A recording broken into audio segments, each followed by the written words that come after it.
Heading to Las Vegas to catch the action at Allegiant Stadium? Skip the traffic and the sky-high room rates of the Strip. Book your stay at the South Point Hotel, Casino, and Spa. The South Point is located just 7 miles away from the stadium, and it's a quick trip up the freeway, making it an affordable rideshare or taxi ride. And don't worry about getting here when you land in Vegas. We offer a convenient airport shuttle to get your getaway off to a stress-free start. Shuttles are also available on Raider game days for a small fee. So whether you're rooting for your team or seeing your favorite band in concert at Allegiant Stadium, South Point Hotel, Casino, and Spa is your ticket to all the excitement. Are you ready to lock in your bets and cash in on the games this weekend? Get weekly football winners from Alex White, Chris Andrews, and Vinny Malulo. I did take the dog 3.5. I'm going to stay with the culture. That's definitely going to be one of my plays. If the Bears have turned the corner, they have to take care of business in this game. Yes. Tune in for behind-the-book perspectives you won't find anywhere else. If you're looking to bet the under, you're going to get a better number. The wise guys are certainly not going to play the favorites. I know if it hits 7, don't blink. Maybe that's what bettors are waiting for. Every NFL matchup, every college game that matters, the spreads, the stats, and the smart money plays. Is there a way to bet against both teams? Get your winning edge with Football Frenzy, streaming on YouTube every Friday at noon Pacific. If you're celebrating a special occasion or just love fine dining, you're in the right place. Come experience the crown jewel of South Point restaurants, Michael's Gourmet Room. Welcome. With over 600 different types of wines and magnificent dishes prepared tableside, you'll revel in the rich classic Vegas decor and the best black tie service in the world. This intimate gourmet room has earned accolades galore. Come to Michael's Gourmet Room for an unforgettable dining experience. Another famous restaurant is the Silverado Steakhouse, where you'll find the charm and service that discerning patrons require. From top quality steaks and chops to fresh seafood and desserts, you'll love the award-winning wine list and menu at Silverado Steakhouse. Steak lovers have even more options with primarily prime rib. Catering to hearty appetites, the menu features a variety of flavorful prime rib cuts, dry-aged to ensure tenderness, and then seasoned and slowly roasted. Although prime rib is our specialty, it's not the only thing on the menu. There's something for everyone. Looking to bet smarter? Get sports betting insight and winning picks straight from the South Point Hotel and Casino. I think we're going to get goals from both sides here. Give me over 5.5. That is also one of my favorite plays of the weekend is the Colts -3 on the road. So you're getting plus 130 here. I mean, how can you go against Tusky? Exactly. Join Sports by the Book at 10 a.m. Pacific and bet your winning edge.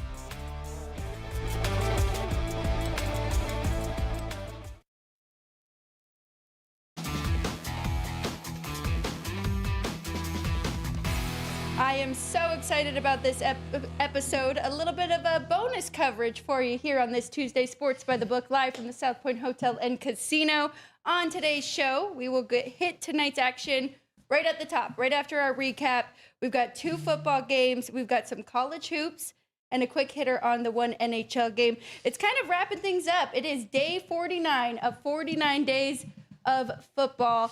No, after next week, no Maction for the midweek. I know we have come to that point, but it's a great weekend ahead. So second half of the show, we'll hit the top 10 of our college football.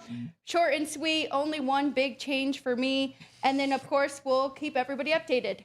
Week 13 in the NFL, opening and current lines for all of those games. And then here's the bonus coverage. We are going to do a deep dive into the triple header for the Thanksgiving games, and then we will hit the NFC Showdown on Black Friday.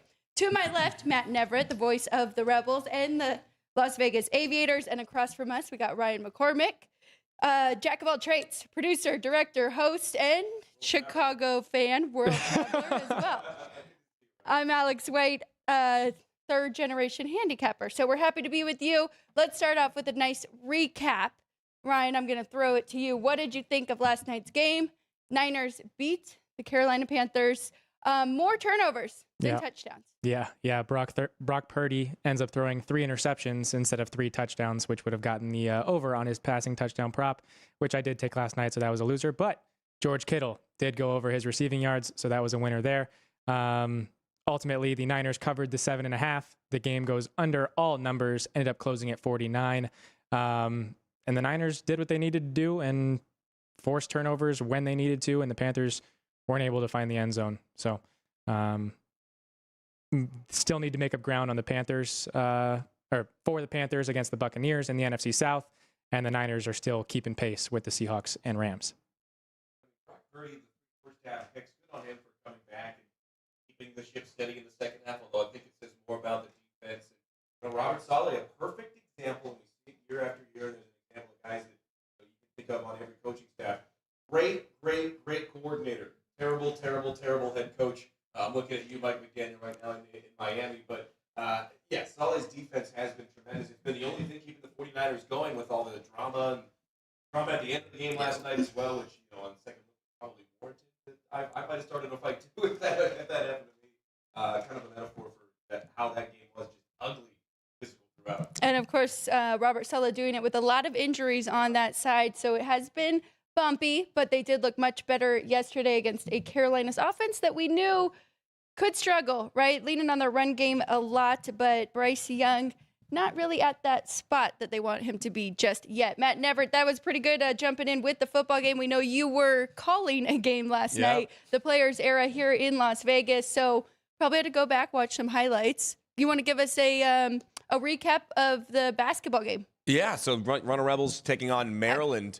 It was a good game, a lot of good games. That was a full day of really great basketball over on the Strip. Let's take a quick break. When we get back, we're going to dive into the recap for college basketball, hockey, and everything else that was on a Monday. Heading to Las Vegas to catch the action at Allegiant Stadium? Skip the traffic and the sky-high room rates of the Strip. Book your stay at the South Point Hotel, Casino, and Spa.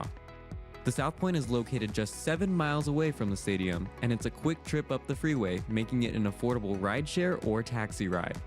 And don't worry about getting here when you land in Vegas. We offer a convenient airport shuttle to get your getaway off to a stress-free start.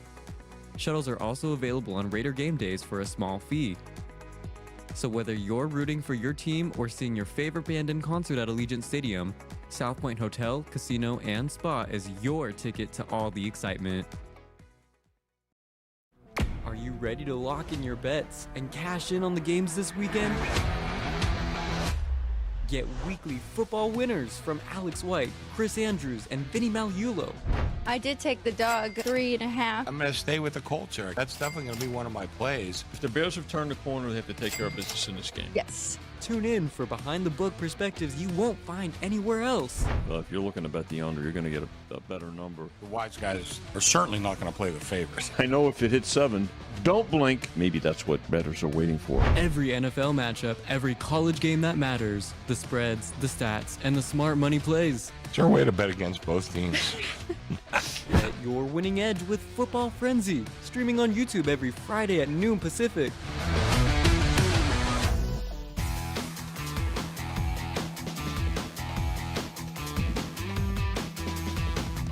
And we are back here on Sports by the Book, live from the South Point Hotel and Casino. Let's try this again. Matt Neverett, I'm here. Ryan You can hear me. McCormick, Alex White. We're all here. There we go. You were giving us a little bit of a recap of what you saw yesterday at the Players Era in Las Vegas. Yeah, and you want to talk about an event that has expanded over the last year and is going to expand from what we hear again to 32 teams next year, which is going to be just a massive event. I've seen a lot of discourse, rightfully so, about the pros and the cons of an event like this. And the benefits for the schools themselves and the athletes that play in it are undeniable. A, you get to come to Vegas. B, you get to play against the best teams in the country. C, you get $1 million just for showing up, and the players split another $1 million if you win. So you love that, but it's killing all these other MTEs here in November. I mean, the Maui Invitational isn't quite what it was. There's a lot of bad multi-team events this time of year as well. I've seen some at some schools I've never heard of, which is saying something, with some of the most abominable courts I've ever seen. But But yeah, UNLV lost yesterday to Maryland, a tight game. Throughout, Maryland doesn't really run that deep, and UNLV all kinds of banged up, had a couple of big injuries as far as the front court, and just kind of ran out of steam in the second half. But I actually got there early and was able to watch a couple of the games beforehand. It's at both Michelob Ultra Arena and the MGM Grand Garden Arena, so I got a chance to watch all of Houston, Syracuse, and then all of Zaga, Alabama. I mean, it is like a March tournament setting here in November right down the road from us. No, it really is an awesome event and a great field. As you mentioned, you'll be playing against some of the best teams in the country. Rebels take on Alabama tonight. Another late one, 9 o'clock here on the West Coast in this made-for-TV event. And we're going to dive in and give our thoughts on all of those games here in just a little bit. That Houston game really killed me. I had the under.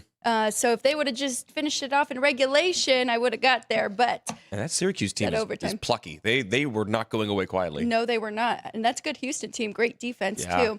Ryan, you want to give us the numbers for our Monday recap when it comes to against the spread, over-unders? Sure. Yeah. So Matt had kind of mentioned the Players Era, the getting better basketball in these matchups. So favorites in Players Era went 8-1 straight up, 7-2 against the spread. Totals ended up going 5-3-1.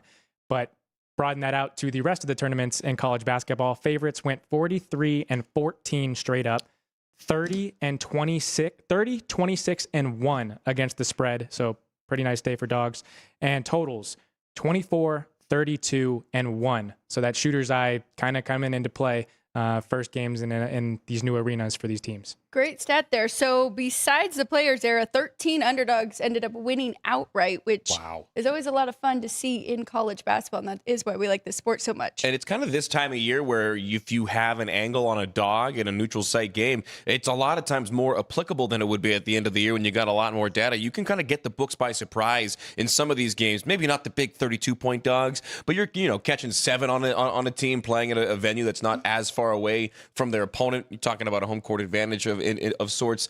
Yeah, there's a lot of angles that you can take here in the early part of the year with a lot of low major teams as well to try to beat the book here in November. Well, we're talking about Syracuse forced overtime against a Houston team that's top 3 in most people's power ratings, right? And they closed as a 14.5-point dog. Wow. So you're right. There are some good opportunities. We're going to dive into some of those games. On the ice, Ryan, how did the night go for you? Mine was 1-1. You got the best of me. You like the Rangers, and that was definitely the right side. Glad I stayed off of that one.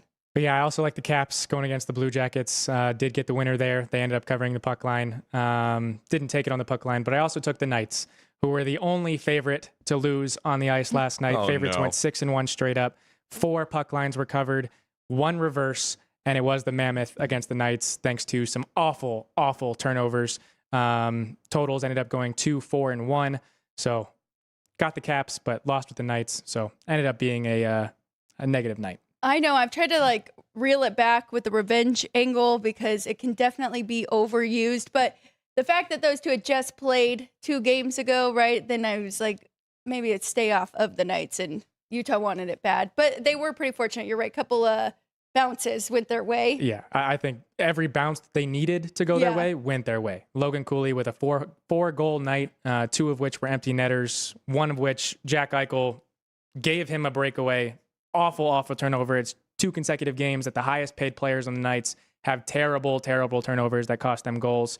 And just not good hockey right now for the Knights. But I think that this recent stretch shows how important Mark Stone is to this team. When he's out, they really fall apart defensively. He's such a good job as far as a leader and as far as a defensive-minded forward at keeping this team together and really focused, because we've seen it as of late. They've had some real lapses defensively over a minute, 2-minute stretch that lead to these bad bounces. One thing leads to another. Oh, yeah, you're giving up those 2 empty netters, and it's a tough loss against a Utah team that they should beat way more often than not. Well, another goalie switch late that I was not aware. I didn't know it was going to be Carl Lindgren. Yeah, same. If I had known that, yeah. Yeah, so that kind of makes it tough too. But you're right. I mean, Mark Stone is such a big piece, but I will say Bowman has stepped up great. Yeah. We're seeing his name often. Couple other wins that did stand out to me. The Panthers, wow, we did like Florida against Nashville, kind of just fading the Predators at this point, but 8-3, wasn't expecting that. And Tampa Bay with the shutout over the Flyers. So 2 teams that we know are always up and pretty good in that Eastern Conference, starting to get hot. So we'll keep an eye on those. Any other recap for us? Did you want to jump in with any football? I know you were at the tournament, but Yeah. you kind of were talking about watching some of that football game. A little bit as well. I mean, just a gross game. The Panthers still, are they good? Are they any good? We still don't know. A 6-6 record. They've got a decently favorable schedule the rest of the way out. So, we'll see. I didn't really get a chance to watch a ton of that game, but just looking at the numbers afterwards was not pretty. I think I'm one of the lucky ones, it sounded like, that didn't have a chance to tune into that one. And Brock Purdy, he's going to have to hold the ball. He's going to have to prevent those turnovers if they want to have a chance here in the last couple of weeks. They do have a bye and a couple of easy games in the schedule. I mean, looking at the upcoming schedule, their schedule may be easier coming up than the Panthers as well. It's pretty favorable for the 49ers, who are getting healthy at this point. Ryan, what do you think about those turnovers from Brock Purdy? Is it concerning? And I did hear right before that game kicked off that it was a terrible trend. If the Niners put up 30 points, they did not cover in the next game, and almost didn't again last night. Yeah, we saw a great week from Brock Purdy last week, and maybe his injury is coming back and lingering a little bit, and maybe trying to prove that he is the starter for that lineup with how well Mac Jones played. And so he tried to push the field more than he should have. And he kind of saw that with Kyle Shanahan's play call in the second half. He really kind of not necessarily dumbed things down, but didn't allow Brock Purdy to stretch the field and was more running the ball. Well, granted, they were also trying to run out the clock because the game was in their favor. But I think Brock Purdy is going to end up being fine. It's just a matter of getting his confidence back. Yeah, I guess you do take it for granted when they come back from injury and have an elite game. You kind of just expect it over and over. So maybe give him a little time to come back. Yeah. But let's push it forward. Let's go to tonight's action. As I mentioned, this next segment, we are going to look through some college hoops players era games. We got 2 college football. We'll probably go pretty quickly through those. No real angles for me to bet. This is maybe an over in one of them. But then second half of the show, quickly go through the top 10. And then it's all NFL week 13 here on this Thanksgiving week. So looking at tonight's games, just want to go over the Maction games quickly. The first one on the schedule, 301, 302, unless either of you guys have an angle that I am missing. But Western Michigan, Eastern Michigan, I would have a play on the dog here, but kind of worried that I don't know something because it's been one-way action on Western Michigan, open 5.5. No, maybe 6.5. Now it is up to 8. So I'm not going to jump in there and go because it kind of made it a play for me. I made Western Michigan 4.5. So if I like my difference, it's more because it was bet into that. I do like the over in that one, but that's been bet up as well. So up to 48.5 here at the South Point. So yeah, too high for me to get involved. But we know that Western Michigan offensive-minded head coach there. So I do think that we could see some points. Lance Taylor's third year has had success with this team. 7-4 Western Michigan up against 4-7 Eastern Michigan, but I think they could put some points on the board as well. I think so, and I've been burned on some of these MAC unders over the last couple of weeks. And storyline-wise, in a rivalry game, you're going to take a look at the dog, especially now that it's over that key number of 7. I'd be interested.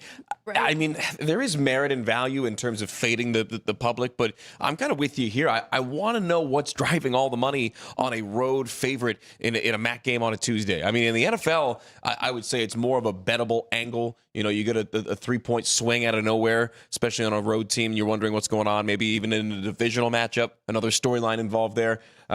Maybe wait in this one if you're going to get involved. And then if it does drop down to that 7 and a hook, I don't think it'll get back to the 8. So for Eastern Michigan backers, you may want to take a look sooner rather than later, try to get it over that key number of 7. I'm with you on the total. I think Western Michigan is going to put up some points. And I do think it's one of my favorite things to say with these rivalry games. You throw the records out the window, especially in a big rivalry like this one. They're going to be playing on that awful gray carpet at Eastern Michigan at Max Crosby Field. So I think that's an angle as well. The guys, visually speaking, are not going to have the cleanest night. I say tongue in cheek. Eastern Michigan, I like it if you can get it over 7 in the hook. If you can get it at 8, that's good as well right now. I am with you. I do think that is an awful field. Are you with me? Yeah, I was going to say, are you with me on the field? Ryan, what about you? I kind of like the color aesthetics of the fields, but what about Eastern Washington, the red? Now that that's hurts. too much. That hurts. Yeah, red is not good. Central Arkansas has got like that gray purple stripe. I think that may be even worse.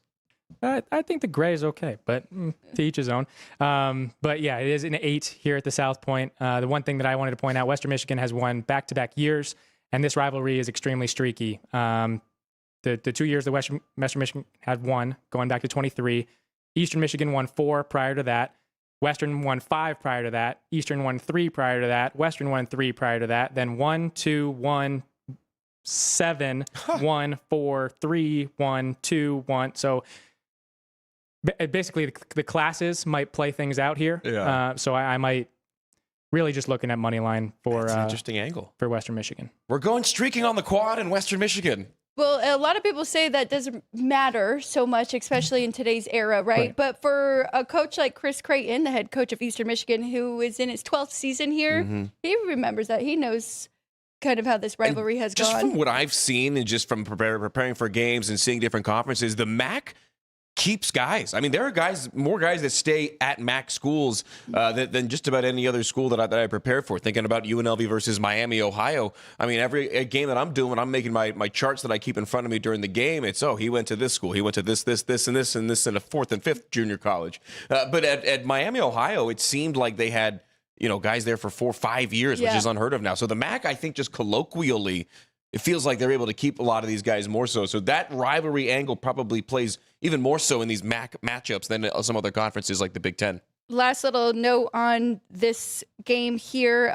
Brock Lowry, quarterback there for Western Michigan, completing 64% of his passes, 7 touchdowns, 2 INTs. He is leading the team in rushing yards, though, so they're definitely a run-heavy offense. On the other side, Noah Kim, he's been a couple spots, leading the MAC in completions with 223, completing 62% of his passes, 2,490 yards, 16 touchdowns to 8 INTs, so can put the ball in danger. But that was kind of leading those notes to my overplay as well. I did make it 50.5, but it's not a big enough jump there. Kind of with you, Matt, on still sticking with taking the points with the dog in this rivalry matchup. Maybe it's a recency bias because we're seeing Western Michigan come off a big 35-19 win over Northern Illinois. Very good defense. They're thinking that they can handle this one as well, but nothing set. Let's go to the next one, the ugly one on the board. We've got Bowling Green and UMass. They're all ugly with UMass. 303-304. Yep, they have not won a game yet. Bowling Green, 14-point favorite, total 44.5. Either of you, would any of you guys like to jump in on this at all? I mean, I got nothing on this game, but like just from a program standpoint, I honestly don't know what UMass is doing with their football program. They got involved in the MAC instead of being independent. That was a way to get an influx of cash. McGirt Stadium in the middle of nowhere in Springfield, Massachusetts. It's a hard place to recruit. They're a great, great hockey school. They have some rich basketball history. Some of the indoor sports like gymnastics, they are really, really good for the Northeast. But what are they doing with this football program? They have never been relevant. In the last 10, 15 years, I can think of one NFL draft pick ever from UMass, at least in the recent history that I'm aware of. And they're just always 2-3 touchdown dogs. Now, I say that, and we have the line of like, rivalry game, in conference, home dog, catching a lot of points. I got nothing on this one. Bowling Green is what they are. UMass especially is what they are. I could go on and on about UMass because I think that's one of the most maligned football programs in the country. And it's really the only school right now in Division I in the FBS where I think the school would be better off without a program, save themselves some money. Well, they spread the money to the other programs that do so well. The only thing that I would point out in this game is that it opened 45.5, opened 15, and has been a take on the dog and the under.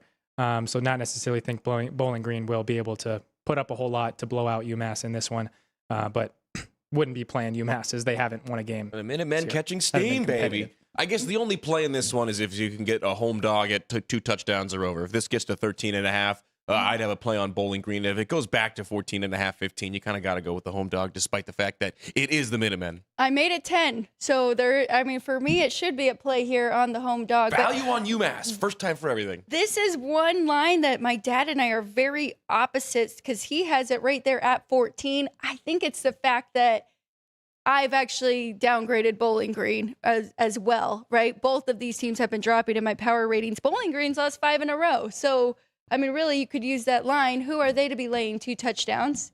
Even though it's the Minutemen hit here. But some ugly numbers from both of them, but especially UMass averaging just 9.3 points a game, giving up 39. Bad versus worse. That is where the concern comes in a little bit there. Let's go to some college hoops. What do you say? Let's do it. Players era. There's a lot of tournaments going on there. Actually, Ryan, you were reminding me one game is tipping off right as our show started. So one of the games here in Las Vegas is already underway, and then we've got a lot more to talk about. I'm going to throw it to you, Matt. Which is the game that you are looking at first in this tournament? I mean, all of them. They're all great games. Yeah. But right now, Notre Dame leads Rutgers 15-9 at the under-12 break in the first half. That Rutgers team yesterday was fun to watch. Notre Dame getting both early games, and the Runner Rebels getting both late games. Funny how that works. But hey, it just means that I get to be here with you guys recapping that one. But yeah, great events today. There's a lot of great games, I think. I mean, I'm looking at Iowa State-Creighton. I think Iowa State's got a chance to blow that one open big time. Syracuse, I was really impressed with Syracuse yesterday. Huge dogs, and took Houston to overtime. They got a matchup against Kansas where they're catching 4.5 points here on the neutral site. I'm really interested in that one. I'll be able to get a chance to get over there and watch Houston, Tennessee at 3. I'm going to try to get over there and catch the tail end of that game because I think that's got the potential to maybe be the best physical matchup of this entire multi-team event. I really was impressed with what I saw from Tennessee yesterday in their blowout win, and then Houston is who they are. Kelvin Sampson going nuts on the sideline. He's one of those coaches where you enjoy watching the coach. Like, I think Joe Pasternak, who's the head coach at UC Santa Barbara right now, just from helping with the Big West tournament over the last couple of years, the guy's like 5'5", but jumps out of the gym off the sideline, like just goes absolutely nuts. And Josh Pastner had a thing yesterday where he slapped the scores table and got teed up his first tee as a coach with the Runnin' Rebels. But also the not only the players era, but across the country, the Mountain West having a really rough start to the year in terms of the non-conference slate. And the two teams in action tonight are San Diego State, who got obliterated yesterday. Not just lost by Michigan, got killed. And they're only catching 1.5 points against Oregon today. I mean, the Ducks, I think, should win that one running away. And then Boise State, where were they? Because that was the other one that I was looking at. Hawaii. And I think that they get a chance to get blown out in that game as well. Mountain West off to a really rough start. Who are they playing in that NC State. NC State, 6 points, right? Yep. I had that one. And NC State last night, the first ranked team to lose all year. Wow. When they lost that game last night. So I think they got a chance for a big bounce back as well. Mountain West, tough sledding. UNLV catching 2 touchdowns basically in the game against Alabama tonight as well. I do think this Iowa State is interesting. St. John's kept it very close yesterday. Now they take on Creighton. You said you think that they can open it up. But 5, that's not a bad number there. The other one, too, Michigan-Auburn. Michigan minus 3.5. I think this is the test to see how real Michigan is after the blowout win over San Diego State yesterday. Auburn is a really good, really physical team. Bruce Pearl in the house with these games being produced on TNT, watching his son coach that one. So there's that motivation factor there. I like that over. It's already moved up. It's been bet up a little bit. It opened 160.5 here at the South Point, even lower at some shops, but I still think you're okay. I wouldn't go any higher than 163, but Auburn put up 84 against Oregon yesterday. I like that over too. We did get there. And then Michigan 94 on SDSU, who is known to be tough and kind of bullies. And this is as big and physical a team as San Diego State has had in a while with Brian Dutcher. Magoon Guath is going to be a lottery pick along with Bird. So this is a good San Diego State team that got absolutely railroaded by that Wolverines team yesterday. But again, this is the test to see if they're real. I don't hate Auburn plus the 6 in this game. Last one for me. I'm going to go under again with a Syracuse total here. I thought that they did hang in with Houston. Maybe they run out of gas, but 145.5, I think that number is too high. Kansas held Notre Dame to 61 yesterday, too. So give me an under in this one. And it wasn't even like Houston was missing a lot of shots. They just didn't get a lot of shots off in that game. Syracuse was stifling defensively. Carmelo and Lala on the sideline. I spotted them before I saw them on TV. I've got a pretty keen eye from our broadcast position up there on the concourse. It was fun. I saw Matt Barnes and Steven Jackson just kind of randomly walking around yesterday. I almost bumped into Jalen Rose in the hallway. So it's a fun event. This is becoming a bigger event year after year. And I'm hearing next year, 32 teams, 3 weeks. They're going to do 2 weeks worth of play-ins and then a third week of only teams that win. So the scheduling is going to be a nightmare. I'm glad that people who make a lot more money than I do are going to be the ones planning all the logistics of that, because it is a big undertaking as is with 18 teams and 2 gyms. Yeah. Oh yeah, by the way, there's 4 women's teams playing as well. So it is a huge event. Every team, by the way, staying at Park MGM. Good luck to whoever's got to keep everybody in line. 18 teams worth of college basketball players. The only thing is I don't want them to get rid of the Maui Invitational and these other ones. It's killing like all you these said. other MTEs. It really is. That makes it tough, definitely. Money talks. The Big Ten just bought a 15% stake in this event, by the way, to guarantee themselves 8 teams at least every year, which is great for the conference. I wouldn't be surprised to see more conference almost getting tied to these events with the monetary donations. Like Maui could go to the SEC and say, hey, we'll take 4-year teams every year and they'll be the premier teams. They'll get whatever they want, but you got to pay us 10% of this whole thing so we can give it out on the NIL, because that's the next step. Of these MTEs. The Players Era is not going to be the only one that has these NIL ramifications and the money you get over a program just for showing up. I mean, there's really neither of those are bad spots to go play a tournament, right? I like it. Vegas and Maui, yeah. Yeah. This time of year. Definitely. I'm going to quickly show my top 10. Sorry, Ryan, did you have any college basketball plays today on the hardwood? No, I was just going to mention I like the under with you as well in that Syracuse-Kansas game. Both teams averaging just about 60 points allowed on defense. So both teams play really good defense. Both teams rebound really well. So I think that'll be a physical game and a low-scoring one. And then the opposite, real quick, UNLV Alabama. Is that one up to 185 yet? It's right there. Open 181 and a half. It's still there. Yeah. I love it. Well, it actually jumped to 184 for a second and then back down. Someone's taking alt lines? What's going on? Interesting.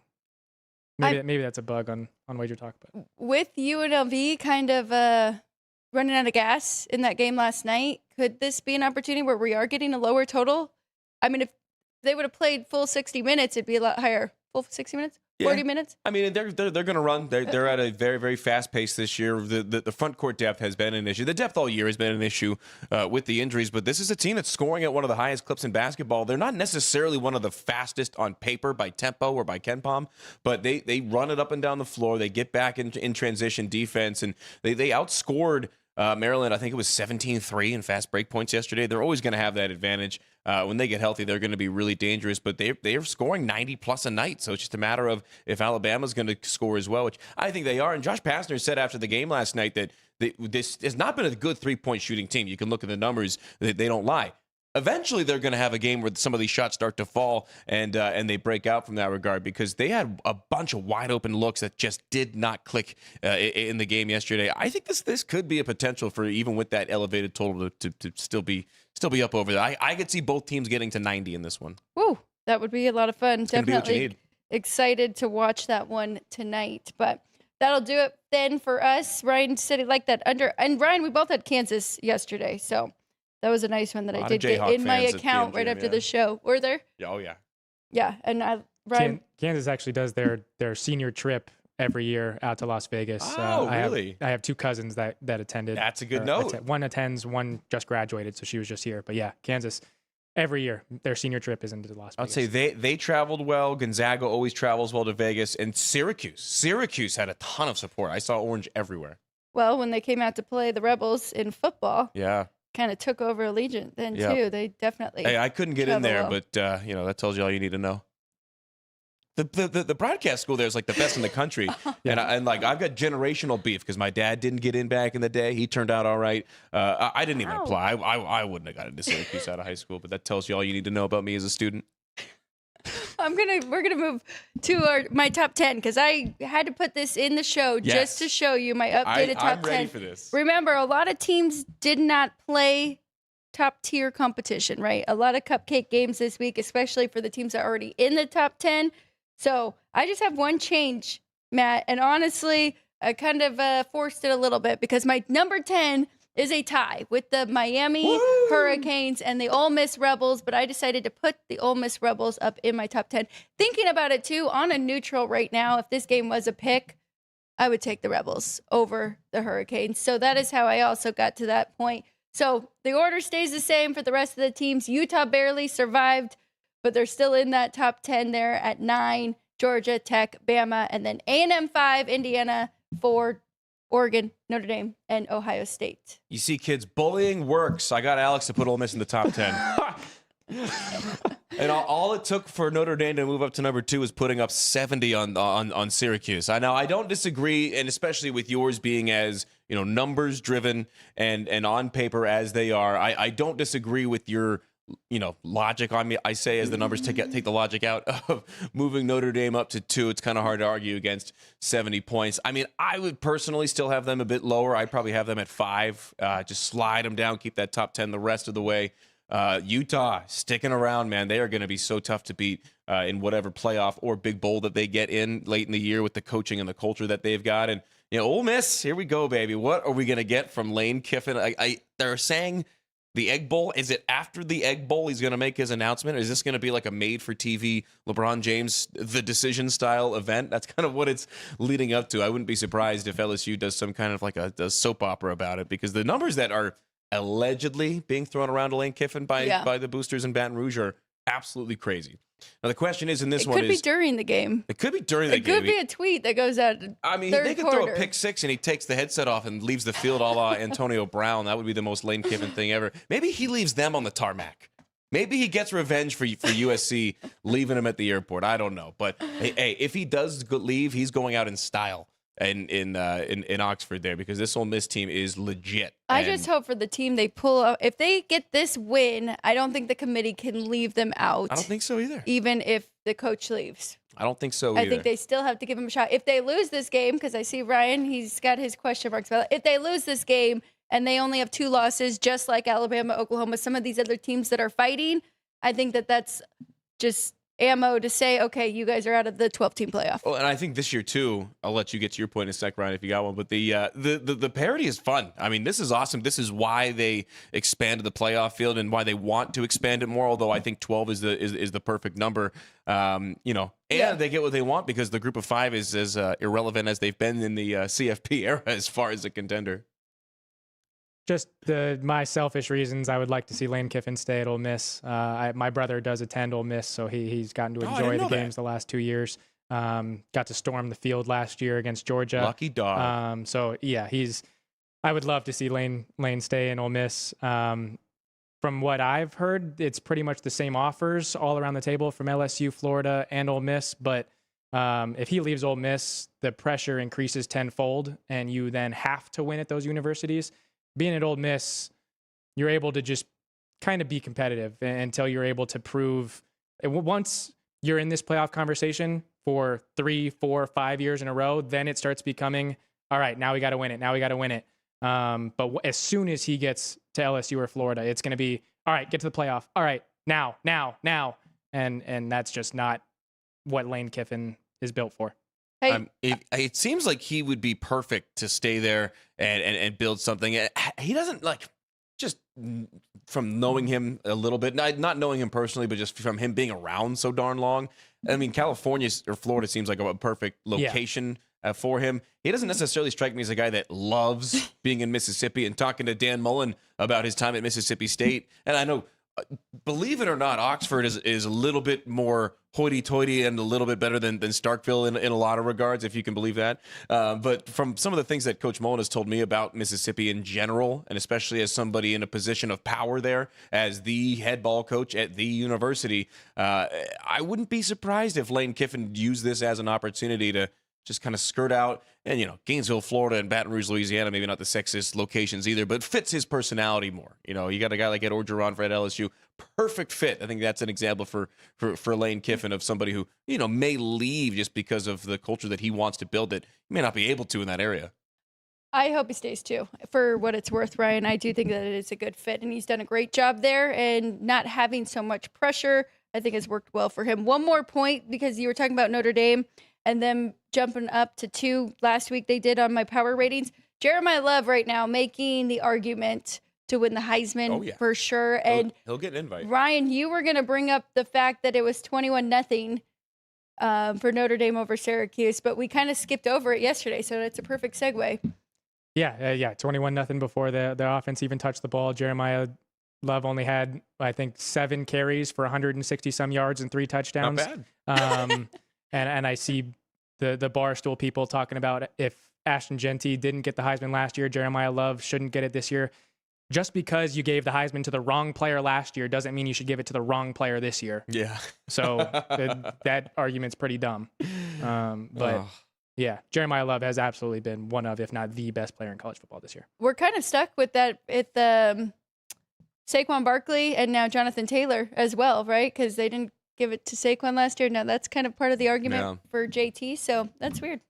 College and NFL last year's kind of the results same. should not influence this year's results when it comes to the awards. Yes, sounds simple.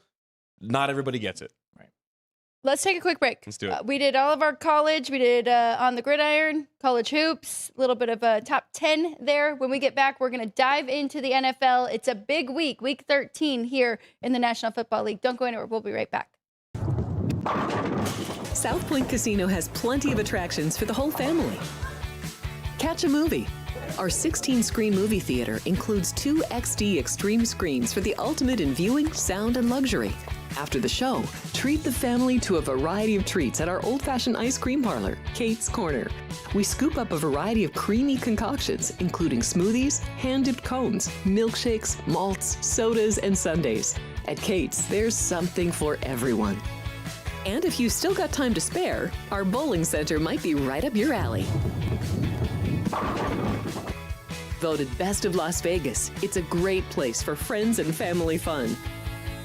64 lanes, a pro shop, snack bar, and arcade.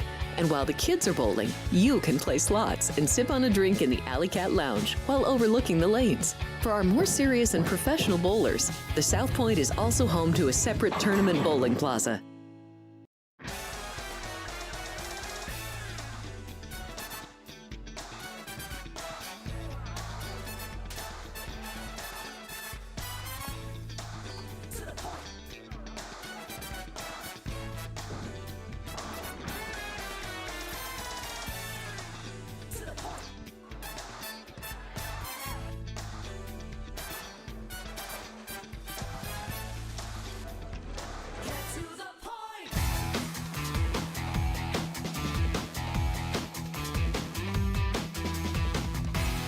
Welcome back, everybody. Thanks so much for joining us. This is Sports by the Book. We are live 5 days a week. We shoot live from the South Point Hotel and Casino. Please jump in the chat. We'd love to hear from you. We'd love to hear where you are watching from. I like when people jump in and say hello from Reno or wherever you currently are. So please jump in. I'll be in Reno this weekend. You'll be in Reno. See, it's a perfect segue for that's a big game. It is. And the best trophy for a rivalry game and the heaviest. But we have a ticker trivia coming to you live right now. If you know the answer, please jump in the chat and you want to answer it first correctly. We also had a poll. Did that have a fun name from Vince there? It's about college basketball. I know that. Yeah, it was the Other Eras tour. Very good. Love yes. We threw him off yesterday because it was all about points scored, right? Because that total was just being bet up, but should have had will there be more turnovers than the touchdown. So, that was a tough one for Vince to try and predict for that game. All right, let's get to it. Huge week, week 13. We mentioned it yesterday. One team already eliminated, cannot make it into the playoffs for the NFL, but we're going to give you opening lines and where the lines currently are, and then we are going to go back to our triple header for Thanksgiving and a little bit on the Black Friday NFC showdown. All right, first game on Thursday morning. Looking forward to this one. The Lions opened a 3-point favorite over the Packers. Total has been bet up from 48.5 to 49. The Lions are now 2.5, so they took the point there. Second game on the schedule, the Chiefs going to Dallas. Since that big win over the Eagles, the Chiefs have gone from 3.5-point favorites to 3-point favorites here at the South Point. Total 52 up to 52.5. Interesting. Yeah, so there's some money being bet on that one, and we'll get into this one more later. Are the Cowboys for real? We will find out in their typical Thanksgiving Day spot. AFC North getting the nightcap in Thanksgiving Day action. Cincinnati getting Joe Burrow back against Baltimore. The Ravens, the hottest team in the NFL, not named the Patriots. This one opened at 10.5 to Baltimore. And then with the news of Joe Burrow coming back, it swung a whole 3 points, laying 7 right now here at the South Point, 51.5. That total being bet up 2 points from the opening line. And then, Black Friday on Amazon Prime. Go figure, it's fitting. And this number has not moved since the Eagles' loss against the Cowboys. Open 7 as they host Ryan's Bears. And the total right there at 44.5. Ryan, what's going on? Bears fans not betting anything. No movement on either side yet. Yeah, it'll be a tough one. Injury concerns for the Bears, and the Eagles coming off an embarrassing loss, blowing a 21-point lead. So the team should be fired up there. And the Bears, we've seen a lot of it's going to be playing with house money, but we'll dive in a little bit more in a bit. Moving to Sunday, going to an AFC South matchup, the Texans taking on the Colts in Indianapolis. The Colts opened a 4-point favorite, it's now 4.5, and the total opened 44.5, and it has stayed there at 44.5. Going down to Tampa Bay, taking on the Cardinals. The Cardinals, it opened a 6-point favorite for the Buccaneers last week. Currently off the board at the South Point based on Baker Mayfield's injury concerns. So elsewhere in the market, it's around 3, so about a 3.5 point move based on Baker Mayfield's injury. But still have to know whether or not he'll be playing. It is his non-throwing shoulder that he is dealing with. So and they did say it was an AC joint, which is more on the top and less involved with the rotational moves that you'll make even on your non-throwing shoulder as a quarterback. So that is good news, not a long-term injury. And right now, Chris and the boys upstairs, the only ones not on the board with this game. So they're the ones that are kind of taking a step back, having a little bit of patience. They want some more info on Baker Mayfield. I can't blame them after seeing what Teddy Bridgewater did in coming in his reserve spot. I can't blame him either, especially I would have this game 6.5 with at least with Baker Mayfield going, so they don't want to put that number out there. A lot of people jump in taking that short favorite with the home team in the Buccaneers, who you're kind of desperate at this point. They gotta get some wins here. Bad defenses in this game too. We have seen Tampa Bay's defense look very bad. A lot of injuries for them. Let's go to another matchup on Sunday with the Jacksonville Jags taking on the Tennessee Titans. The Jags are a 6.5 point favorite. Pretty fortunate to get that win over Arizona. It was a push if you took the 3 or laid the 3. Total in this one, 42. Has that had any movement there? I see 41.5 on the opener, yeah. Okay, and this one's interesting, too, because you see a lot of numbers thrown around when the Jaguars play, and they play late in close games. That Trevor Lawrence has an inordinate seeming amount of late-game comebacks and 2-minute drives, but I think it's because he puts himself in that situation more often than not. You don't always want to have to be the guy to lead the game-winning heroic drive, but they just find themselves in so many close games because their defense struggles against divisional opponents especially.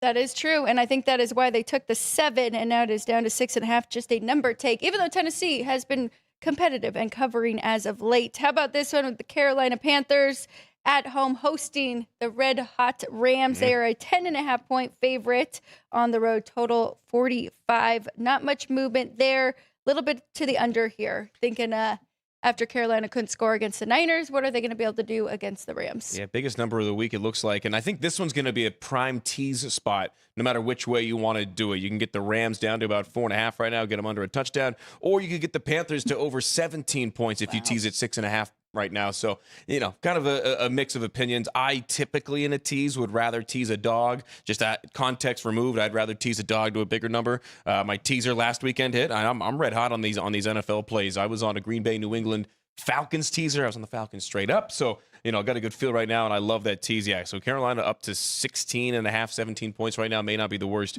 as far as a tease spot. So another interesting game, intra-division or intra-conference game, with New Orleans heading down to Miami. This one opened the Dolphins laying 4.5, and the Dolphins catching steam up to 5.5, which I think says more about the Saints than it does about the Dolphins. I don't think people are necessarily buying what Tyler Shuck is selling. I think it's more just about how, or rather, I think it's just more about, the other way. I don't think people are buying what McDaniel is selling with Tua, but I think it's more about how bad the Saints have been as of late. I hope they enjoy Fernando Mendoza at the number 1 pick, because that's what it's looking like coming down at this spot. Now, the Falcons have been good to me as of late. I was also on the Jets-Ravens under last week. These two battle at the Meadowlands this Sunday, and the line actually flipping. Atlanta opened as a 1-point favorite. Check that. 1-point favorite, now a 2.5 point favorite. So the Falcons, after that win, definitely catching some action. And I was right on the handicap, I think, in that game. They had lost 5 games in a row, but 3 of them by 1 score or less, including the last 3. They found a way against the Saints to get things right, it seems like, in Atlanta. I don't know about that one. I might have to jump in with the Jets here, because what we saw from Atlanta, you usually don't see it 2 weeks in a row, That's right? fair. But good for you. We were just talking about how SBTB kind of has a curse not being able to bet on Falcons games. So we'll listen to Matt. I got it last week. We'll take it. Yes. All right, we'll go to one of the teams that played on Monday night. The San Francisco 49ers are on the road in Cleveland taking on the Browns. It opened Niners -6.5. It is now down to 5.5. Total opened at 40. That is also down now to 38. So some action on the dog and on the under there, thinking that the Brownies are live. Is this when you potentially wait and go over if it gets under 38? Or I don't think I can where go over. Where does that key number in the totals once you get down into 30? It's 37, isn't 37. So yeah, so if this one keeps dropping, my God, a 37-point total. And this is a kind of a gross matchup too between the Niners and the Browns. Well, I mean, what we just saw from the Browns, right? Their defense really showed up against the Raiders, and then offensively, I don't know how much we're really going to get from them. We got to check if it is going to be Shador or Dylan Gabriel. By the way, love the white helmets for the Browns. I know that that's not historic, and they're not going to wear them often. I actually think that's a really good look. Shador is the starter. Okay. Dylan Gabriel was cleared, but they named Shador the starter. Wow. Interesting. Good luck. I mean, you got to give him some more time, right? Got it. Yeah, I mean, I do think so. I do think so too. I think that the Browns, as we all know historically, don't give their quarterbacks enough time to really show who they are. Good luck to Shador. We'll see what they got this weekend against the Niners. All right, we'll go to a different NFC West team. This one is hosting the Minnesota Vikings. The Seattle Seahawks opened a 8.5-point favorite. Total was 42.5. It has ballooned up to 10.5 based on the concussion concerns with J.J. McCarthy. He is in concussion protocol. It's looking like it'll be undrafted rookie. I'm spacing on the name right now. But anyway, moving to I hadn't seen the name either. I hadn't seen the name either. I swear. But total up from 40 now to 41.5. Max Brosmer? Yes. Undrafted Where? rookie. I swear I saw that name this morning, and I think we know ball, right? I remember him. I would like to think so. Where did he go to school? That I don't remember. Because there's only so many quarterbacks that I think are good enough right now to start in an NFL game or even be on a roster. There's some guys on the street that I think would have a better shot than some names that are on rosters right now. So the reason he is on the Minnesota Vikings roster is because he went to the University of Minnesota. So got to have the homegrown kind of, not necessarily recruiting, but didn't have to travel far to see what he put on tape. Oh, God, good luck. I don't... Is it... I wonder if it's looking like he's going to go anyway. You talk about ballooning. This thing might get up to 17. Maybe not that high, but... No, I mean, from what we have seen from Seattle as of late on both sides, I definitely think they could put up some points early, and then it would be very tough for the Vikings to come back in Maybe this one. Maybe a first half number on this one. I would take a look at that one. Usually with a 10.5-point spread, what's that going to be? About 6 in the first half? May take a look at that. I like that. Yeah. I like that Seahawks. All right, let's keep it moving here. The Buffalo Bills on the road, laying 3.5 against the Pittsburgh Steelers. Total 47.5. No movement on this one at all. Are we assuming that Aaron Rodgers is playing? I think that's the assumption based on the number, right? I mean, he was right there, right, Ryan? Were you happy that he did not play against your Bears? I would have liked to beat him, but I don't know if that would have been the case based on the injury concerns for the Bears. Don't think they ultimately should have won the game anyway. But yeah, getting Rodgers back is absolutely important for that team. But the Bills didn't have to play a game, and Josh Allen got to go and retire his jersey at Wyoming. So they'll be ready for this one. Here's a number that I saw that Aaron Rodgers and the Steelers as a team went the entire month of November without completing a pass that traveled 20 or more yards in the air. Jameis Winston had 5 this weekend alone, and the Steelers just went an entire month without completing a pass of 20 or more air yards. I think that bodes well for the Bills. I know it's bad in Pittsburgh because I'm starting to see my Steelers buddy friends calling for Mike Tomlin's job in Pittsburgh. You know, they love the continuity, and anytime they start calling for Tomlin's head of all people, that's when you know things are going awry. This could be a get right spot. It's a stay away for me until later in the week. I want to see where this number goes. If you can get it over 4.5, up to 5, maybe. I kind of would like the Steelers, but we'll see. This could be a teaser for me as well. My numbers are right there, so I bet you other people who have power ratings are probably pretty close to, and that's why we have seen no movement. How about this one? Second time these two are playing. Chargers, 9.5-point favorite at home. Total 41 against the Raiders. No Chip Kelly. Matt, what do you think? Is that going to help their offense, or? I mean, he was hurt. He was hurting the offense at times, it seems like. And, this isn't the Geno Smith. I think this isn't quite the Geno Smith that they thought they were getting as well. Obviously, it's tough, and the Raiders just keep filtering through coordinators. So, I mean, they need some kind of continuity. The problem is as a Pirates fan, I understand this, and I'm going to set the table by saying that the Raiders don't need to win to be successful. And that sounds asinine, but from a front office perspective, they're going to make money based off of the ticket sales to other teams' fans and big companies that come in and rent out the games. So the question is where does that motivation come from? Obviously, they want to win. It's sometimes almost in spite of themselves that they win these games. I like the Chargers in this one a lot, but I think the Raiders could keep it close. That this might be a stay away. This could be a win but not cover spot for LA. Yeah. I don't know. It could. They could keep it close. The first one definitely was. Yeah, these We're divisional getting games this late in the year, you never know. But keeping it somewhat in the AFC West, another intra-division or an intra-conference game. Man, I'm having a hard time with that today. Denver in our nation's capital, taking on the Washington Commanders. Jaden Daniels not expected back yet, but when he does, that'll be a big help. And then the Broncos kind of trying to go on the road and assert who they are come this part of the season. And we're seeing the numbers right where they were when they opened at 65 or 6.5, rather 43.5 on the total. I don't think there's been any movement in this one whatsoever. Both of them coming off a much needed bye week for the Commanders, and perfect timing for the Broncos after a big Chiefs win, right, Ryan? Yeah.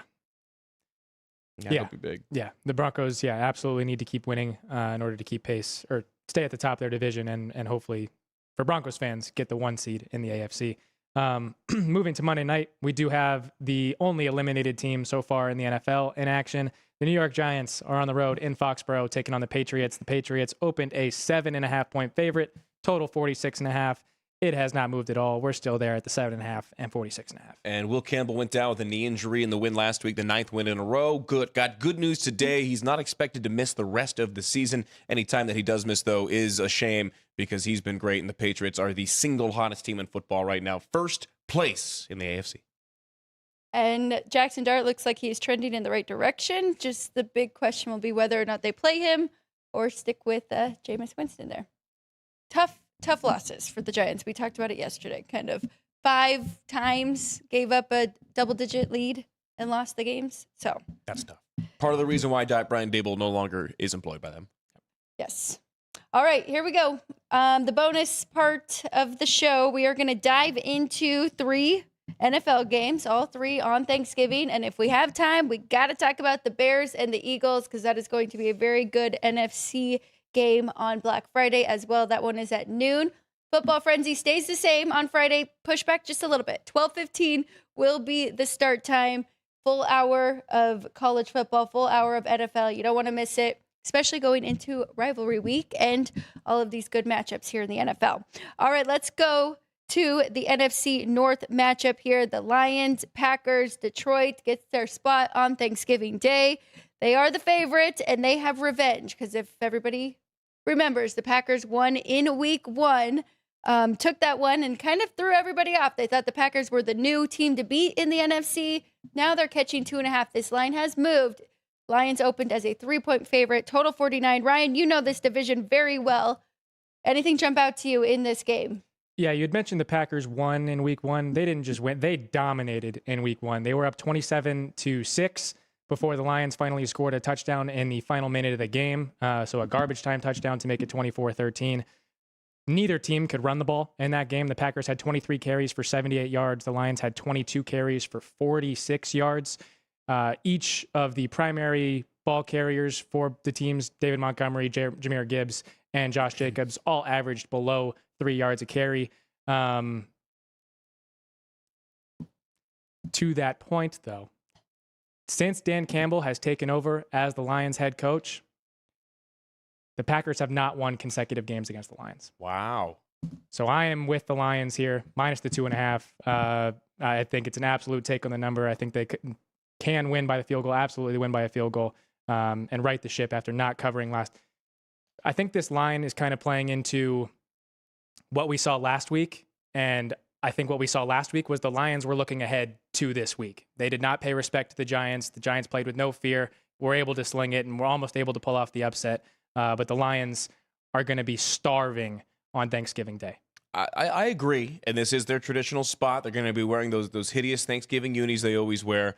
I think the Packers defense is supremely undervalued. Granted, last week it was against the Vikings and J.J. McCarthy going down, and say what you will, but regardless, it's an NFL team that they limited to 4 yards and turned the ball over 3 times in the second half of that Vikings game. And they also got some reprieve in the running back spot. Emmanuel Wilson, kind of a revelation with 100-plus yards filling in for Josh Jacobs. I think this game is going to be one of the best running back matchups and best tandems of running backs to go against each other, especially on this Thanksgiving Day slate. I think that the revenge angle is something that's absolutely playable for the Lions, probably more so than any team in the NFL, right? Like, I don't think there's any more of a master motivator than a Dan Campbell. I mean, the guy makes me want to run through a brick wall, and I haven't played football since my junior year of high school. It's a bettable angle for sure. And I think this line is straight up. I think that this is a great example, too, of pros versus Joes on this key number of 3. It's at 2.5 right now. I don't think that any line movement is going to stay where it is for particularly long. As soon as it gets to 3, Packers money is going to come in. As soon as that happens, the Lions backers are going to bet it back down to or try to get it back down. I think that this one, if it's going to toggle between 2.5 and 3 all week long, and it's going to be pros versus Joes, just kind of betting it back and forth. I don't think it gets any higher than 3 or any lower than 2.5. Well, Ryan gave out his pick first, so that means I do not need Vinny in this. I need the stamp, SBTB. We are going with the SBTB stamp of approval. I'm on the Lions as well, as long as it's under the 3. I like the 2.5. I actually made this number 4.5. I think Ryan did a great job handicapping this, telling what happened in that first matchup. You got the revenge. Also, Josh Jacobs is not 100%.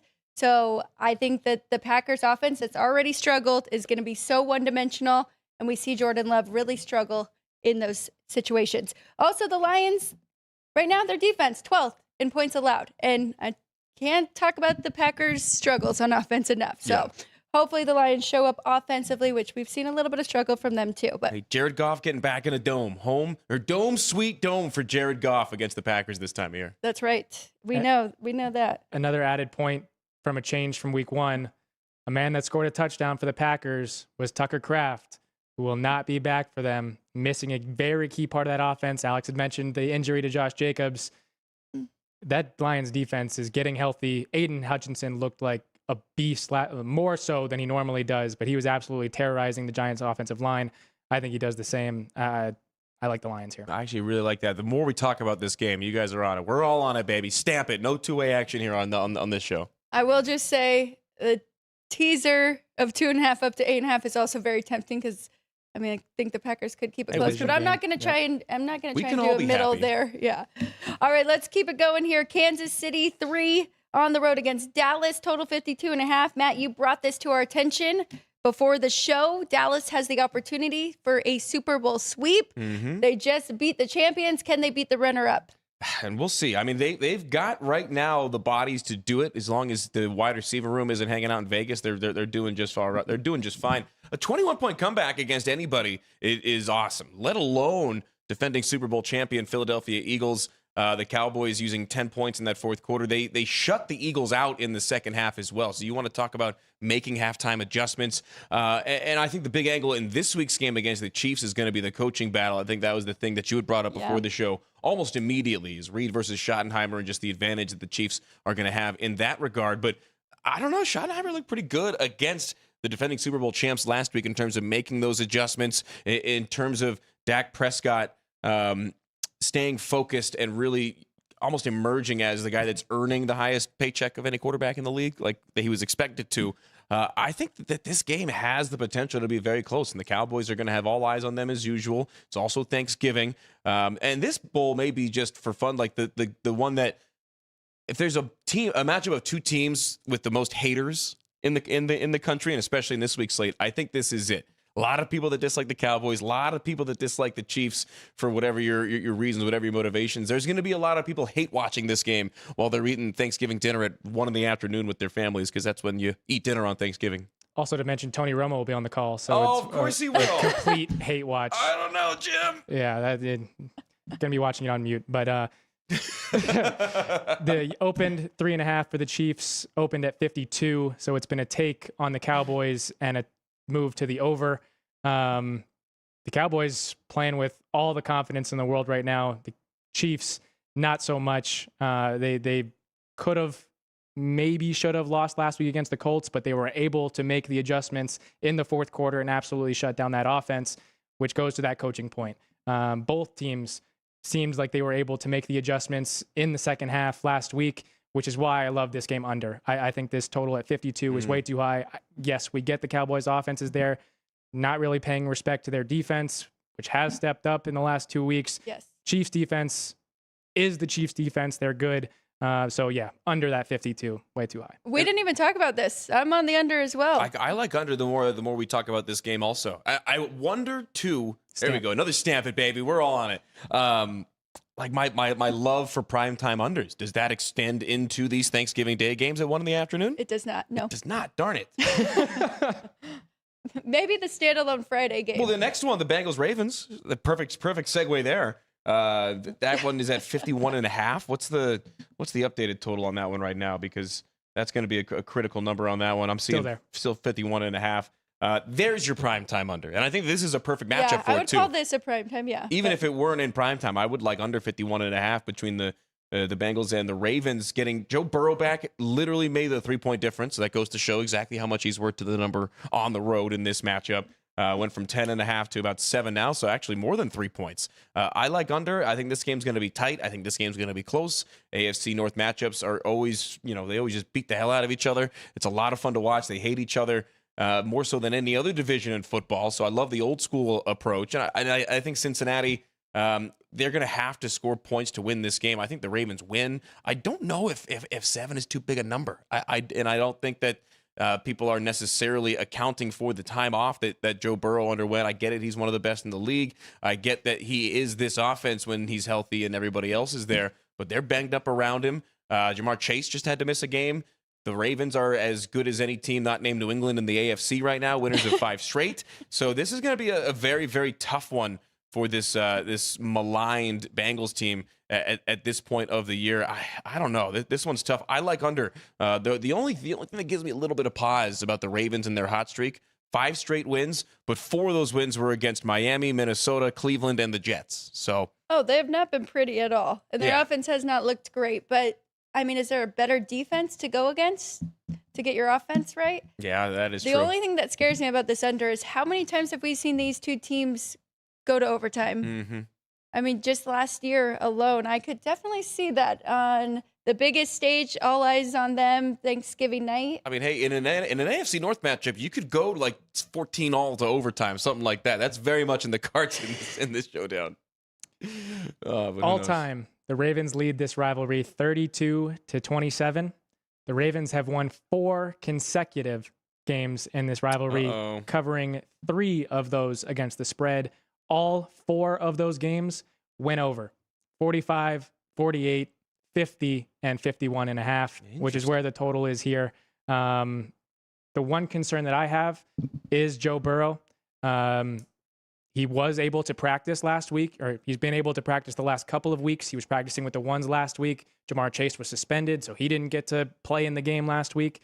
The concern was kind of similar to what we saw from Brock Purdy on Monday, where he was dinking and dunking and just throwing it to Christian McCaffrey a whole lot in the early portion of the game. So short yardage and not necessarily spreading the field, which is what we've known from this Bengals offense. But the fact that he's been practicing the last couple of weeks and not having to put a whole lot on that foot coming into this division game, I do think they're not going to necessarily be conservative. So I'm staying away from the under, but I do think the Bengals are live to cover this touchdown. This is a great teaser spot as well. I think that Cincinnati keeps it within 2 touchdowns at the very least. And Vinny said last Friday the pros tease the dog up. Yep. And usually the public will tease it down, but I really like this Ravens being teased down.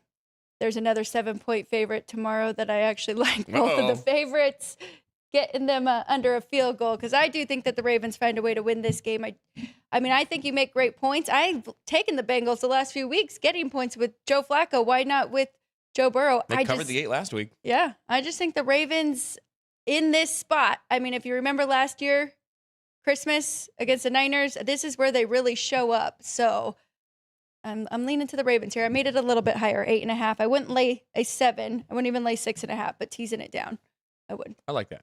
And I had kind of made the same point with the Lions of they were looking ahead last week against the Giants to this game against the Packers.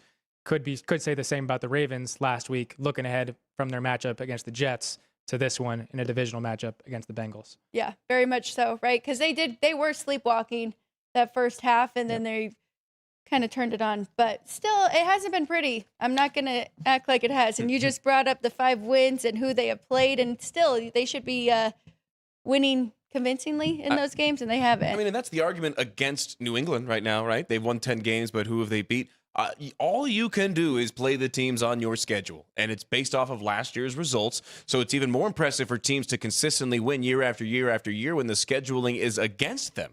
Now, it'll be interesting to see here come the end of the season kind of where these teams are in terms of getting hot into the playoffs. We talk about that all the time in baseball. You want to be hot going into the playoffs. Some teams peak a little bit too early. So we're also starting to get to the time of the year where you're wondering, hey, are they peaking too early? You know, you're never going to say, oh, we've won 6 games. That's a bad thing. But for the Ravens, if they come into this one beating 5 bad teams in 6 weeks and 1 good team over that stretch, maybe they get their good play out of the way too early. You never know. And I think in this particular instance that Baltimore is too well coached of a team for that to happen. They're one of those teams that kind of builds like we've seen the Chiefs throughout the last handful of years when once they get rolling, look out come playoff time. That absolutely could be the case here for Baltimore at the end of the year. Colts actually are the first team that came to my mind with maybe peaking too early this year. Nothing against Shane Steichen, the former Rebel, but he's not been in this situation before. We'll see. This is a doable game for them coming up this week, so we'll see if they can take care of business, them against the Texans. I know that's an elite defense, but they are at home. So last little note to add in with Ryan, the last 10 matchups between these two, 8-2 to the over. Wow. So we are used to seeing fireworks and both offenses having success in this matchup. But we do know the Ravens, even when they are their best defense, they still can be had by the elite quarterbacks. We've seen these shootouts. One more, we have to at least touch on it before we get everybody out of here because it is the Friday game. It's at noon. It's the Eagles. It's the Bears. The Bears, Ryan, what's their win streak and how are you feeling about this one? I know you kind of already mentioned it, and it is funny how especially fans of certain teams, they just know. They're like, I don't want that team to lose the game before they have to face mine, right? So now the Eagles are in that situation, gave up a 21-point lead to the Dallas Cowboys, come into this one. But I said it even before the Dallas game. Their offense has been off. They're not getting Saquon Barkley really any separation. Yeah, so no looks in the open field. Yeah, it could be a tough one here. And the Bears are feeling good coming into this. Yeah, winners of 4 straight, winners of 8 of 9, missing key pieces on their defense and still finding ways to win. With that being said, I have not seen my Chicago Bears beat the Philadelphia Eagles since I was in elementary school. The Bears haven't beat the Eagles since 2011. Oh my goodness. The last 3 meetings, however, have been 1-score games, which I do think this one will play into. The injury concern for the Eagles offensive line with Lane Johnson is a big question mark. I think Montez Sweat will end up having a big game. He's going to need to in order for the Bears to stay competitive in this one. But the Bears offense has been doing their part. Bears defense has been doing their part in forcing turnovers, not necessarily in getting stops. And with the Eagles being hungry, not necessarily having been used Saquon Barkley correctly the last couple of weeks, I would think that they're going to feed him the rock a lot with the Bears missing linebackers this week. So we might see this game will probably come down to time of possession. I could see that very much so. And I mean, realistically, looking at last week's game for the Eagles, they beat themselves, especially in the second half with fumbles and penalties. So you got to give Dallas credit for coming back from 21 down 21-0 to kick that walk-off field goal. But the Eagles really beat themselves in that game, and I absolutely I'm with you, Ryan. I could see this being a spot for Philly where they really bear down, all pun intended, and kind of lock it in for this week and show the world, hey, we are the defending Super Bowl champs. We can beat a good Chicago team by more than a touchdown as well. And I think it's apropos that on Black Friday, a day about shopping, that we get this game on Amazon Prime. I'll be on Amazon Prime anyway on that day, so I may watch this one in the little picture-on-picture while I'm buying a new shoe rack or a tie or something. I will say I kind of like the over. I made it a little higher. I know how good this Eagles defense is, don't get me wrong. But I think the Bears, they might know that they can't completely stop this offense. So they might just try and go toe-to-toe with them, right, offensively. And Ryan made the point. The offense is doing their part. And the injuries on the defensive side, so. And a confident Caleb Williams is actually something to behold. We saw it during his college career when he really got rolling and got confident in that offense. And he had, 3 different offensive coordinators in his first 3 seasons, and now starting to really settle into a system that he likes. Yeah, that offense has not been the issue if there is one for the Bears this year. No, I like it. Of course you do. This is gonna be a very good game, and it's gonna be a testament to if the Bears are for real. I don't think that they are a NFC contender. Seeing Stephen A. having them in his top 5 this morning, I was like, "What are you talking about?" His top 5 was all based on records. It was pretty pathetic. But this is going to be a good game. This is going to be a testament to the coaching of Ben Johnson and the question marks for the Eagles and Nick Sirianni going forward. I'm surprised Stephen A. didn't put the Cowboys in his top 5 just to twist the knife at Skip Bayless again. I waited to see him make sure that he didn't. Yeah. You never know with him. Yeah. Great job, guys. That was fun. I'm glad we looked ahead to the weekend that is. Again, Friday Football Frenzy will still be happening at 12:15, but we wanted to hit all the games that are happening before Football Frenzy. Let's take a quick break. Let's get all of our notes together, get our whiteboards ready, and get ready to give out some plays on this Tuesday. Don't go anywhere. We'll be right back on Sports by the Book. Heading to Las Vegas to catch the action at Allegiant Stadium? Skip the traffic and the sky-high room rates of the Strip. Book your stay at the South Point Hotel, Casino, and Spa. The South Point is located just 7 miles away from the stadium, and it's a quick trip up the freeway, making it an affordable rideshare or taxi ride. And don't worry about getting here when you land in Vegas. We offer a convenient airport shuttle to get your getaway off to a stress-free start. Shuttles are also available on Raider game days for a small fee. So whether you're rooting for your team or seeing your favorite band in concert at Allegiant Stadium, South Point Hotel, Casino, and Spa is your ticket to all the excitement. Are you ready to lock in your bets and cash in on the games this weekend? Get weekly football winners from Alex White, Chris Andrews, and Vinny Malulo. I did take the dog 3.5. I'm going to stay with the Colts, Eric. That's definitely going to be one of my plays. If the Bears have turned the corner, they have to take care of business in this game. Yes. Tune in for behind-the-book perspectives you won't find anywhere else. Well, if you're looking to bet the under, you're going to get a better number. The wise guys are certainly not going to play the favorites. I know if it hits 7, don't blink. Maybe that's what bettors are waiting for. Every NFL matchup, every college game that matters, the spreads, the stats, and the smart money plays. It's your way to bet against both teams. Get your winning edge with Football Frenzy, streaming on YouTube every Friday at noon Pacific.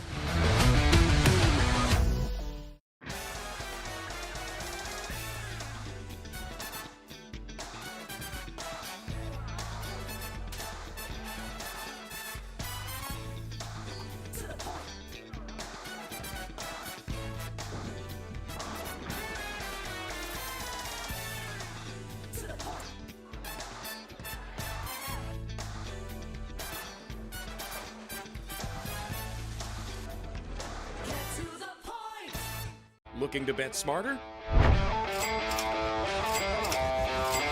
Get sports betting insight and winning picks straight from the South Point Hotel and Casino. I think we're going to get goals from both sides here. Give me over 5.5. That is also one of my favorite plays of the weekend is the Colts -3 on the road. So you're getting plus 130 here.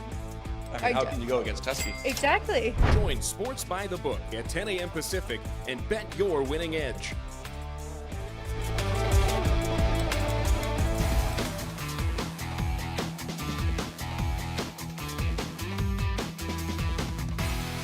Welcome back, everybody. Thanks for hanging with us on a Tuesday. Sports by the Book live from the South Point Hotel and Casino. Next up, if you were paying attention, our ticker trivia was live about 30 minutes ago, and it is sponsored by City Light Shine, available in Las Vegas at Lee's Discount Liquor, Total Wine, and right here at the South Point Gift Shop. Pretty clever by our guy Vince, because if you read the poll question, the other Eras Tour, and then our trivia, Ryan, today is somebody that we have seen with Taylor Swift. Yeah, Cece, Caitlin Clark, on this date in sports history, November 25th, 2020. Caitlin Clark made her collegiate debut for the University of Iowa Hawkeyes. During her 4-year collegiate career, how many total points did Caitlin Clark score? A lot of them. Now the all-time leader in points for college basketball, Caitlin Clark scored a record 3,951 points during her 4 years at Iowa.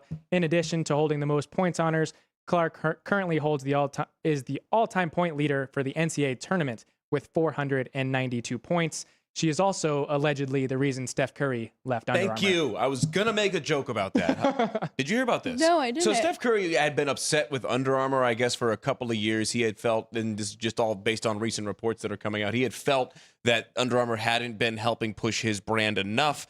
He had some things that he wanted to do charitably with it that they weren't necessarily on board with, and that relationship had kind of splintered over the last couple of years. But it also came out, and this is telling me, Ryan, that it's somebody from his camp that kind of leaked this to kind of put the narrative in his side. So take it with a big grain of salt. But apparently he was upset when Caitlin Clark was negotiating her shoe deals that Under Armour didn't do more to land her so they could have basically the best shooter in the women's game and the best shooter on the men's game at the same time. And that was another reason why that relationship kind of fractured between Under Armour and Curry. I'll be interested to see what kind of a shoe deal he gets. But yeah, I was just going to ask you, is there any hint? I mean, it'll be Nike with his relationship. Okay. Yeah, it'll be under the LeBron, umbrella. I would guess. Their first game BFFs. after he left Under Armour, he was wearing Kobe's, Nike Kobe's. Yeah, and he wore them before he signed that deal with Under Armour. His first year or two in the NBA, he was a Nike guy. So him and LeBron will be buddy again, and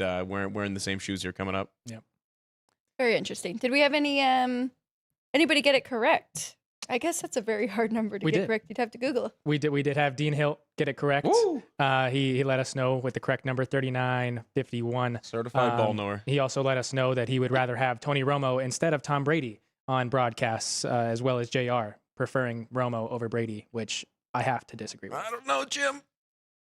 I like Romo too. I like Romo too. He gets a lot of flack. I hate Romo. Now, why? No, what? Like, genuinely curious. Why? Because see, it's the same thing of he needs to sound like he's the smartest man in the room. He says the most obvious things of, you got to run down the middle on 3rd and 1. Like, okay, Romo, can you say something that I actually would like to learn versus what I've known for 15 years? I do not like listening to Tony Romo or Jim Nantz together. It's too buddy, too. It's so phony in my mind. See, and I love Nats. He's one of the best. Hello, hello friends. How was that? How was that fun? It's more golf. We're playing football. I want Smash Mouths. I mean, I do think Romo does a good job of teaching as far as concepts and things on the offensive side. I think Brady and Olsen do better, but to each his own. I mean, and I will say that the play predicting shtick got old from Romo. Yeah. He has toned it down this year. I will say he probably was told over and over again, hey, calm it down. I like Romo. I've always been kind of a Romo apologist, even when he was a player. I was bigger on him than a lot of people were. As a former placeholder on field goals, I feel for him. That's where the love comes from, especially in a playoff game. So Tony, I got you, even though TB12 is my guy. Well, I think there was a period of time where he was doing too much of the predicting, because the first year it was like everybody loved it, it was right? awesome. It was, and then people were saying it seemed like he was not prepared for certain games, and it was kind of just on the fly, and that seemed accurate too. But now he seems back to the first year. I don't know. I'm a big Romo. I like Romo's color. I think it's a good thing. Yeah. His games are on mute, so I'm not. I haven't listened to him in over a year. God, so. I can only imagine how Ryan watches my games. No, you are fantastic. I love listening to Matt and Everett call any sport. That makes one of us. No, two.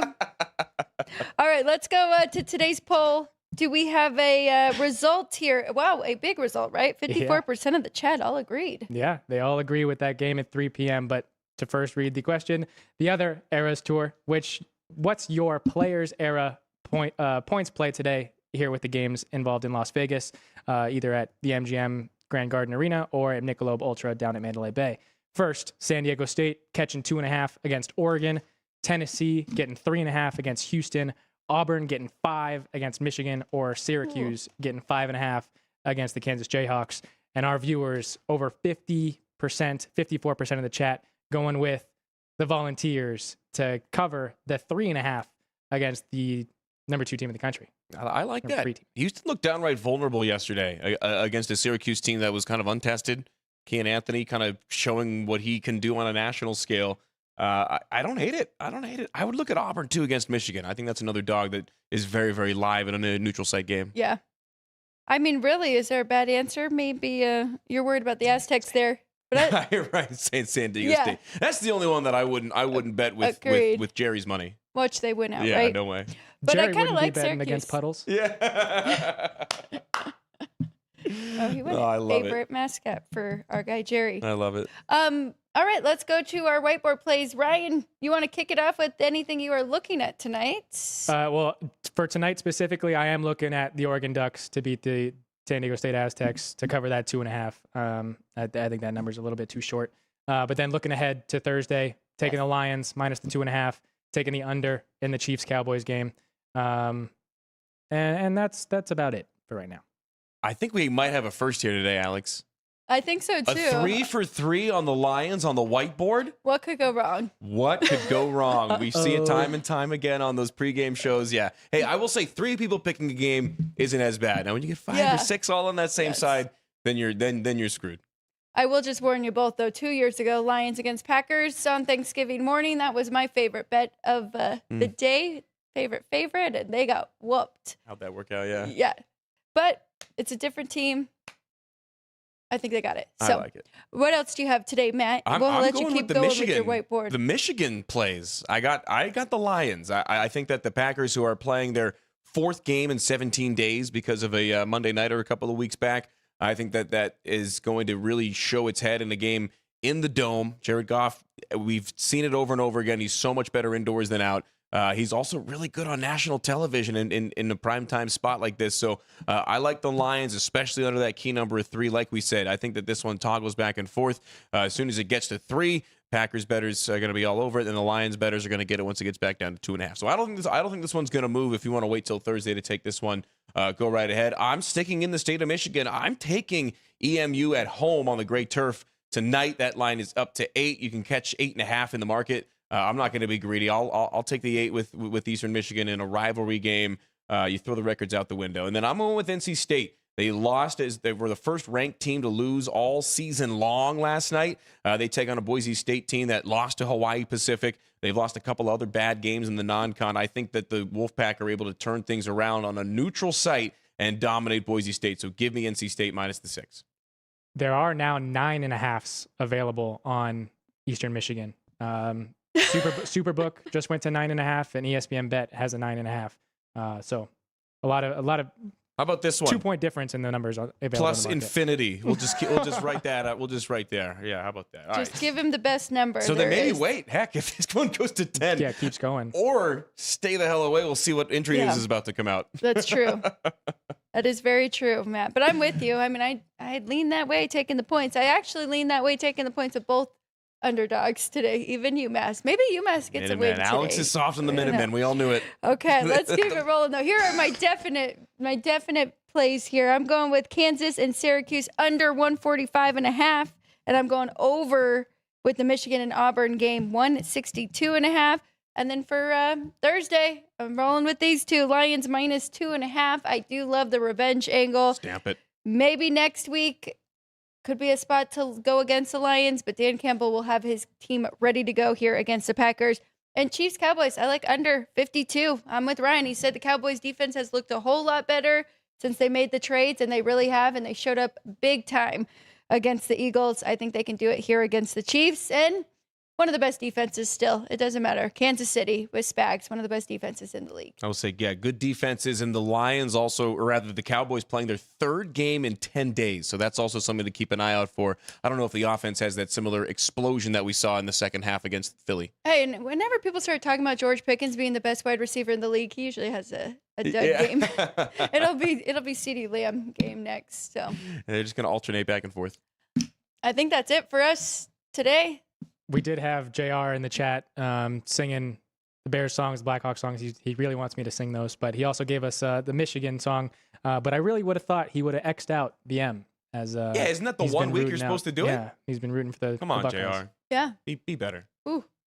Big game. Do you have any thoughts on any of these rivalry games? There's a lot of them. And I mean, we could do a whole show on just these rivalry matchups. And it's going to shape the college football playoff with some of these. Like, I think Georgia is live to be upset at Georgia Tech. I could see Texas having a really good game against Texas A&M. So this week is going to shape the college football playoff in more ways than one. And, of course, you've got rivalries across the country. UNLV up to UNR this weekend. Rebels still in contention for the Mountain West Championship game. They need to win. They need a little help, and they need to blow out the Wolfpack. So I think that they really take it to them on the road. They need style points, and I think that's one team they could actually get away with. We've seen Oregon have that same thing with the CFP at bid. They have to kill everybody they play, so they've been doing it. So I think UNLV kind of takes that same mentality. Those two games you just mentioned, I kind of like the over, and that says, Texas A&M. Texas's defense hasn't really been there. No. I'm going to look for some points in that one. Big day for Offense Arch. has looked better. And then same thing with Georgia and Georgia Tech. I think Georgia Tech's going to be able to put some points on the board with Haynes King. Was that a look ahead, Ryan? Tech against Pittsburgh? I don't know. I definitely think so. But even though Tech had said against the game against Notre Dame that they didn't need to win that one, they only needed to win their conference games, and then they fell flat in their last conference game, which ultimately pushes them out of the conference championship in the ACC. So, yeah, they need to beat Georgia this week. But then another added note, back to that Ohio State-Michigan game, the Big Ten did post, the Big Ten and the SEC I've seen so far have posted their kind of scenarios for their conference championships. There is a scenario in which Ohio State and Michigan would play again next week. It is, however, very, very, very, very unlikely. Washington needs to beat Oregon. Purdue needs to beat Indiana. And Michigan needs to handle their business. So you're telling me there's a chance. I can't wait. Tomorrow we will talk with Spencer McLaughlin, and he will break down Oregon and Washington. We'll get his thoughts on all Big Ten games. And then Bruce Marshall joins us, second half of the show. We'll get his plays. So if you like the college football talk, join us tomorrow morning, 10 a.m. But that's it for us three. Appreciate you both. I love doing those deep dives into the NFL games. Hopefully everybody else enjoyed too. Go check our page because we'll probably have them separate if you want to rewatch any of those from our 4 matchups for the NFL Week 13. Matt, have a fun time at the Players Era. Thank you. I won't see you guys till after Thanksgiving. Enjoy some stuffing, and I'm a big green bean fan. That's like the most underrated dish, in my opinion, if it's made right. I'm with you. That's a good one. No cranberry sauce on my plate, though. Yeah. I agree with that one. Hey, stamp it. Turkey and green beans. That's all I need. All right, everybody. Thank you so much. Brian McCormick. We'll be back tomorrow. We've got a great show planned for everybody. Thank you to the crew. Thank you, Vince, for being all creative with our poll, and Drew Dog for cutting the show. Jerry and Sean and everybody else involved. We'll be back tomorrow. As always, no show Thursday, Football Frenzy on Friday. You know what to do. Share, like, and subscribe. We'll see you again tomorrow here on Sports by the Book.